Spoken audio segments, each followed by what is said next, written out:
welcome back to my channel. Hope you're all doing well out there. And today we're going to go back to the early 80s for a grindhouse revenge movie. But before we do that, do me a favor, like, comment, and subscribe.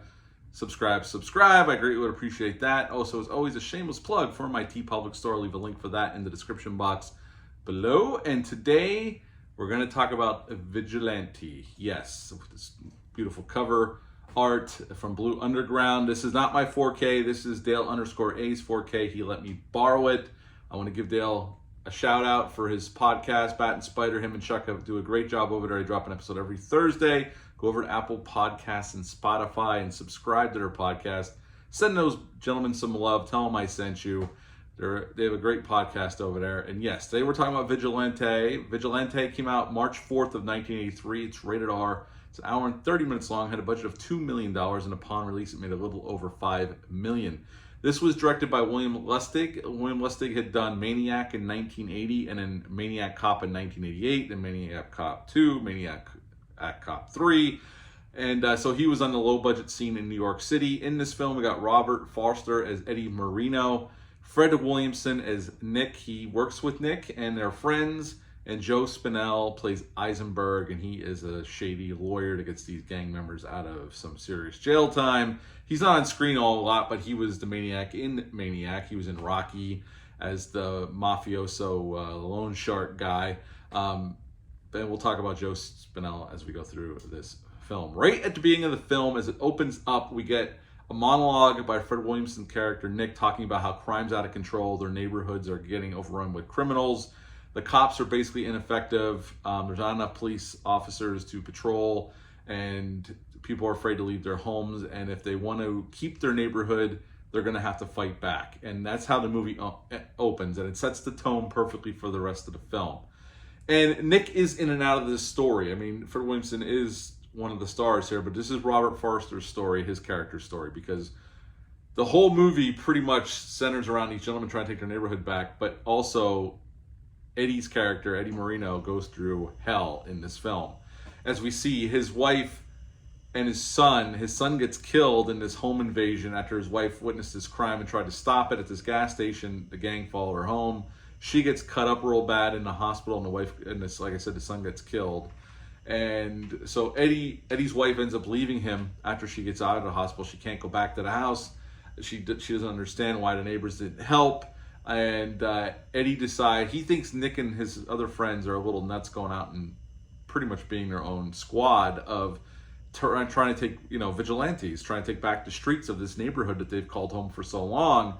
But after he goes to court, and this kind of corrupt judge lets this guy off with really no jail time. Eddie goes postal, ends up serving some jail time for contempt of court.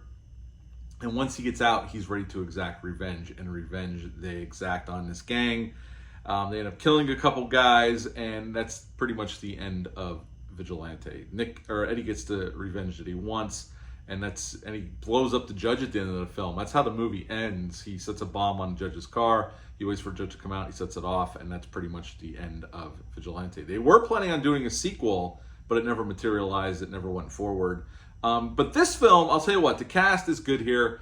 I love Robert Forster. I've always have, from Alligator, Jackie Brown. Anytime he shows up, I've always liked Robert Forster. Fred Williamson's awesome here. His stare alone would intimidate the shit out of you. And obviously he was a football player, but he was in many, many films. And I know he would come in the 90s from Dusk Till Dawn. A lot of people remember him from that.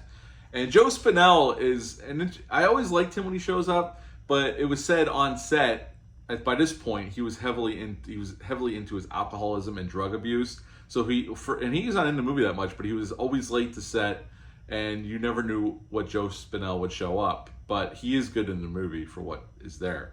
So I think the acting's pretty good. I think William Lustig handles it good. It was a low-budget production. They didn't have a whole lot of money. I mean, $2 million, but they were shooting in New York City. And I know even towards the last week of shooting the film, I guess they said William Lustig went to one of his producers and said, I don't think we're going to have enough money to make payroll this week. That's how tight this movie was. And I would assume that's why the movie wraps up so suddenly the way it does.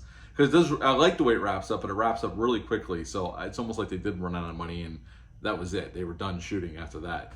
The action, the action's sparse, but when it happens, it's a typical revenge movie. They described this as the blue-collar Death Wish, and there's definitely those parallels. Where Death Wish, Charles Bronson's character was an architect, so it was almost white-collar, a little bit upper-class family that has this awful thing happen to his wife and his daughter, and he decides to exact revenge on these punks, because around that time, New York City was very much in chaos with crime. Crime was running rampant. So you can see how people would resort to what they resort to here. You feel for them. Their neighborhood they've called home that was safe for so many years is now a cesspool. People are afraid to leave their house at night. The neighbors are so scared they won't even talk to the cops when they do witness a crime. I mean, this is a real big problem, and back then it was a huge issue in New York City. So, William Lustig was just trying to tap into that and just put it in a film and give you some entertainment. But I could see why, a group of men would decide, enough's enough of this shit. We're going to take matters into our own hands. Not that I'm condoning it, but I could see how people would get there. Fred Williamson, there's a part in the movie where they chase down this drug dealer, and Fred Williamson hangs him out the window trying to find out who his supplier is. Well, Fred Williamson really did hang that actor out the window, and there was no safety nets or wires. Fred Williamson was a big, strong dude, obviously, and he just held on really tight, but there was no safety harnesses or anything. He really did hang that dude out the window. The sawed-off shotgun that you see used in the film was the same sawed-off shotgun from Maniac. It was just the same prop. They used it over again. I already said about how a sequel was planned but never materialized. And Robert Foster, this is such a low-budget production.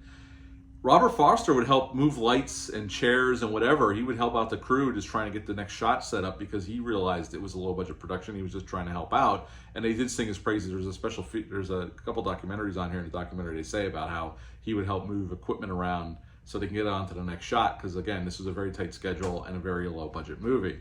At the end of the day, is this a perfect movie? No. I mean, the low budget does rear its ugly head at times. But it's a solid grindhouse revenge movie. Very much in the vein of Death Wish. So if you're a fan of Death Wish, I think you think this one's pretty good. I enjoyed this movie. This is the second time I've watched it. I watched it once before with Dale, but I didn't remember much. We were drinking that night. So I watched this stone cold sober, and I gotta admit, it's a pretty solid little grindhouse flick, and I would give Vigilante a 7.5 out of 10. 7.5 out of 10 for Vigilante. Have you ever seen this film? Leave a comment down below. Let me know. Hit the thumbs up, subscribe button. I greatly would appreciate that. That's it for this one. Until next time. Bye.